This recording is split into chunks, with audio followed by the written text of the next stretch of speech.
yung mga mahihirap, kaya lang naman yan sila tumatakbo dahil gusto nilang malasap yung buhay na mayroon sa mga mayayaman. Hindi ba't ang mga mayayaman, sila yung may kadalasang itinatagong kayamanan na hindi naman talaga sa kanila? Para sa inyong mga kabataan, sino nga ba ang dapat manalo ngayong halalan? Ang taong laki sa hirap o ang taong laki sa yaman? Ako na. For me, mas karapat dapat manalo ang mga mayayaman dahil imposibleng maging korap sila, di ba? To be honest, yung mga mahihirap, kaya lang naman yan sila tumatakbo dahil gusto nilang malasap yung buhay na mayroon sa mga mayayaman. Ikaw naman, Team Green. For me, mas karapat dapat pong manalo sa halalan yung taong laki po sa hirap dahil naniniwala po ako na doon magmumula ang sipat siya na kailangan po ng mga taong salat sa buhay. Sa katunayan, ang mahihirap, kaya lang naman sila sumusuong sa pagpupolitiko dahil sa kagustuhan nilang maipagtanggol ang kapwa nilang mahihirap. At sa sinasabi mong korupsyon, sanay kami sa buhay na walang-wala. At kung hindi ako nagkakamali, hindi ba't ang mga mayayaman, sila yung may kadalasang itinatagong kayamanan na hindi naman talaga sa kanila? Kaya kung sinasabi mong korap ang taong sanay sa hirap, I think nagkakamali ka doon. Ngayon ay mayroon na kayong desisyon kung sino nga ba sa kanilang dalawa ang inyong iboboto. Basta ha, Team Red tayo, number one sa balota. O ayan, Pisti. Pisting niya uwa. O, number one ha, number one sa balota, iboto nyo ha? Iboto nyo talaga number one sa balota. Ako lang ang iboboto nyo, ha? Ako lang, okay? Ito, number one sa balota. Madam, siguradong panalo na to. Okay na to. Ay naku, Yaya, alam mo, ako lang dapat ang manalo at hindi yung lang yun. Ayokong mapahiya doon sa babaeng yun, no? Speaking, madam, oh. Ayan siya, oh.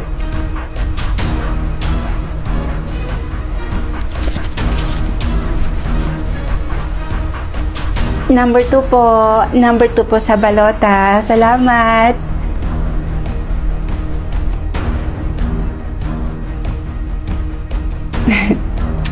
Alam nyo, manalo man o matalo, itutuloy ko pa rin yung yearly fundraising dito sa lugar na to.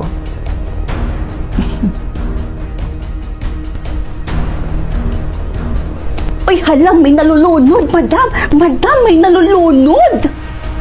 Kuya, pakiahon dito, bilis.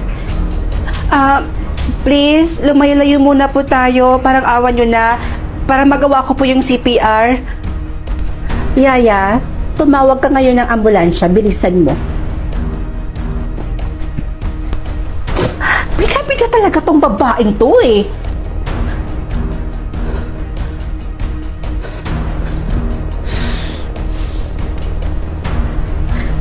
Nay, eto oh. Ayan, pambili niyo ng salbabida. Madam! Alam na nila kung sino yung nanalo. May resulta na. Antayin mo, madam. I-announce na yun nila. Madam! Oh, really?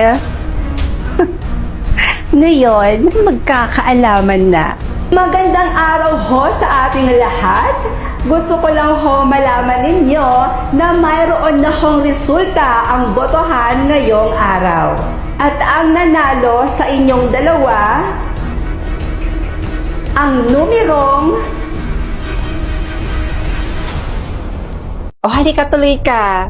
Ito yung bahay na sinasabi ko na bahay namin ng mister ko. Anong masasabi mo sa bahay namin? Maganda ba? Oo, maganda naman. Pero alam mo ba kung ano yung problema dito? Tumbok itong bahay mo. At alam mo ba kung ano yung ibig sabihin nun? Sa'yo lahat mapupunta ang kamalasan. Ito talaga, 2025 na. Naniniwala ka pa rin sa tumbok-tumbok na yan? Ano ka ba? Totoo nga yung sinasabi ko. At ito pa yung sinasabi nila. Kapag may bumisita daw sa bahay na tumbok, maaga daw itong natitigok. Hindi totoo yan. Kasi kung totoo yan, di sana matagal na kaming minamalas. Alam mo, imbis na kung ano-ano pa yung sasabihin mo, halika na lang at pumasok tayo sa loob at nang makameryenda ka naman. Halika na. Ay nako, hindi na. Dahil may pupuntahan pa akong binyag mamaya. Kung nagkape pa ako baka malate pa ako. O siya, sige na, mauna na ako ha. Ha? Sigurado ka? O baka namang natatakot ka lang kasi nga sabi mo, tumbok tong bahay namin. Gaya nga ng sinabi mo, 'di ba? 2025 na, nagpapaniwala ka pa rin sa tumbok-tumbok na 'yan, 'di ba? Jesus, o siya, sige na. O siya, sige na, mauna na ako. Mag-ingat ka. Bye.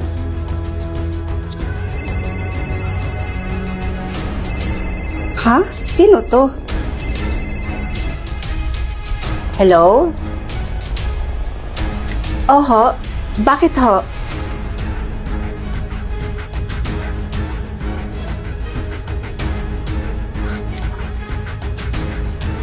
O, halika na. Pumasok ka na sa bahay namin.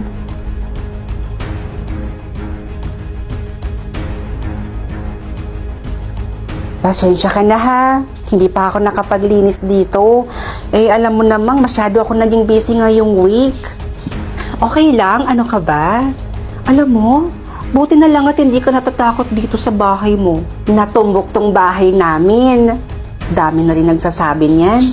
Alam mo, kung oras na ng tao, oras na niya. At walang kinalaman niyang tumbok-tumbok na yan. Sa bagay, may point ka. Oh, tapos ka na kumain? Oo, tapos na ako. O siya, mauna na ako ha.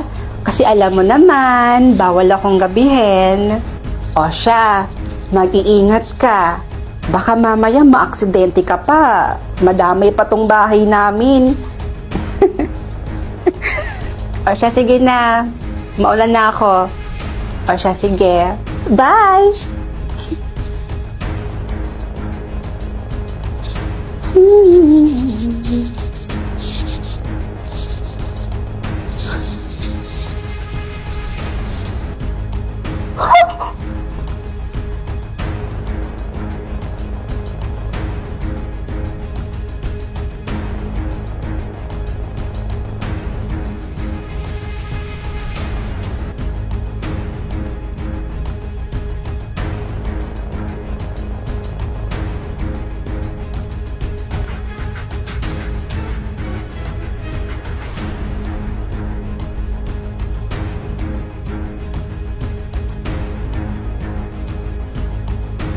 Diyos ko, bakit ganun? Ano ba nangyayari? Bakit ganun? Lahat ng pinapapunta ko rito sa bahay namin, namamatay. Bakit? Hindi kaya totoo yung sinasabi nila?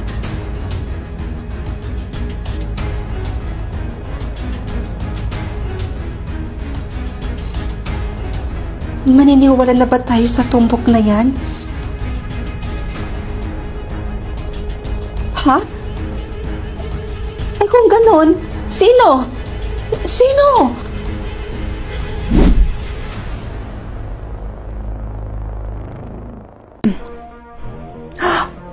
Wow!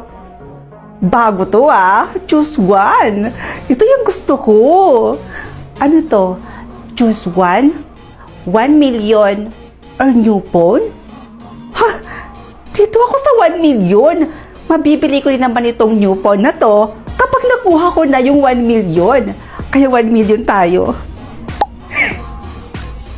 Ha? Parang nangyari yun.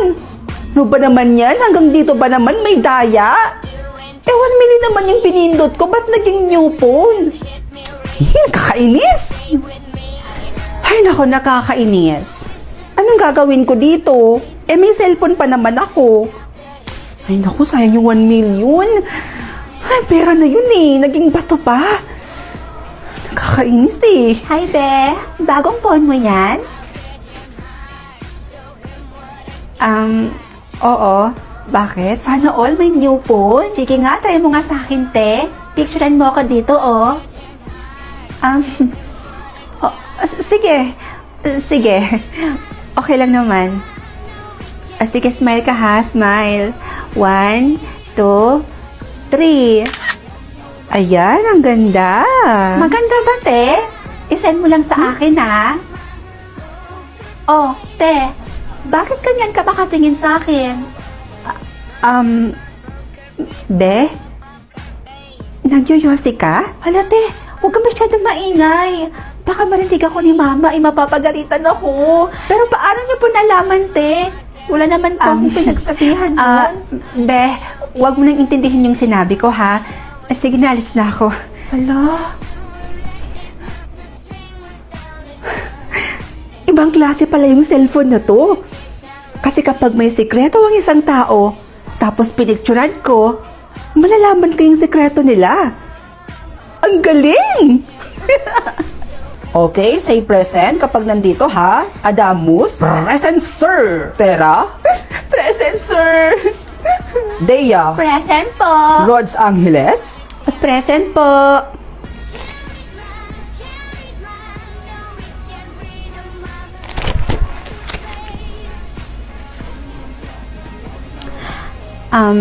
Sir?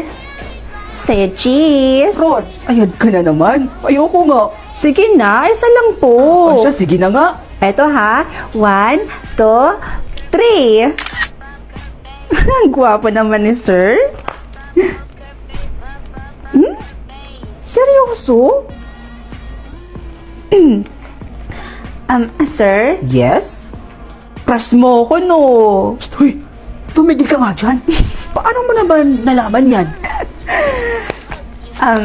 Wala po, sir. Excuse me lang po. Naku, crush pala ako ni sir. Di ko napansin yun, ha? Ngayon ko lang nalaman. Ibang klase ka talaga. Uy, yung isang teacher ko yun, ha? Yung pinakamatari sa lahat na naging teacher ko, si Ma'am Olivia. Picturean ko nga. Sana di niya mapansin. Rod! Ayawa. Ano yung ginagawa mo? Pwede picturean mo ba ako? Ma'am, hindi po. Ano lang po, may sino-church lang po ako dito, ma'am. May assignment po kasi ako sa isa kong subject po. Akala ko, pwede picturean mo ako.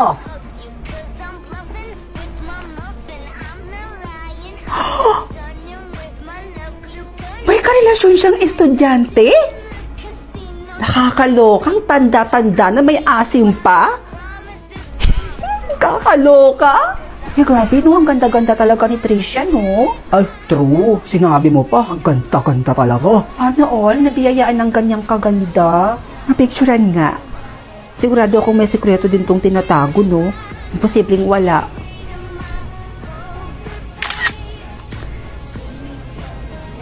Ha? Retokada pala siya? Ay, kaya naman palang sobrang ganda niya. Ay, naku mga be. Retokada pala si Tricia, no? Kaya sobrang ganda niya. Aba, malay ko sa'yo, Rods. Ay nako, siguro nasasabi mo lang yan kasi naiinggit ka sa ganda ni Patricia. Hoy, hindi ah. Ba't naman ako maiinggit sa kanya? Nagsasabi lang ako sa inyo ng totoo. Retokada pala siya. Ay nako, ang sabihin mo, Rods, naiinggit ka lang talaga sa ganda ni Patricia. Pala nga kayo dyan? Ako? Maiinggit? Di, no? Uy, bukas, Bes, ha? Dapat sabay pa rin tayong kumain dito sa kantin. Oo naman, Bes. Ay, teka, Bes. Di ba building ng PhilHealth yun? Saan? Andun sa kanan, no? Tingnan mo. Ay, hala, oo nga, no? Uy, grabe. Gumanda na yung building. Ay, taka lang bes ha, pipicturean ko muna. Sige. Ha? Kurap? Sikreto pa ba yun?